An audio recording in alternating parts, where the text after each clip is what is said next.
தர்ம சிந்தனை அதிகமுள்ள ராசிகள்.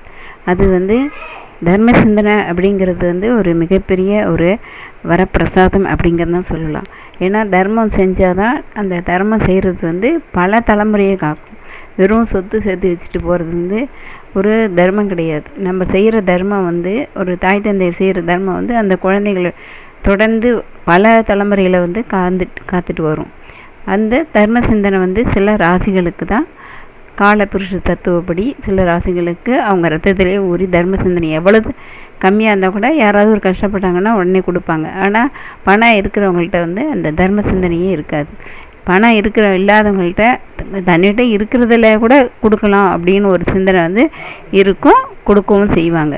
அந்த தர்ம சிந்தனை இருந்துச்சுன்னா ஒருத்தருக்கு கண்டிப்பாக அவங்க சொத்தை விட அந்த தர்மம் தான் அந்த குழந்தைகளை பல தலைமுறையே காத்துட்டு வரும்.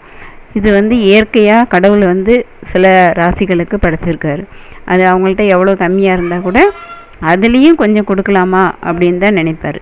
அது எந்தெந்த ராசிகள் காலபுருஷ தத்துவப்படி எந்தெந்த ராசிகள்னால் ரிஷபம், மிதுனம், கடகம், கன்னி, விருச்சகம், தனுசு, கும்பம், மீன ராசிகள். இந்த ராசிகளுக்கெல்லாம் கண்டிப்பாக இருக்கும்.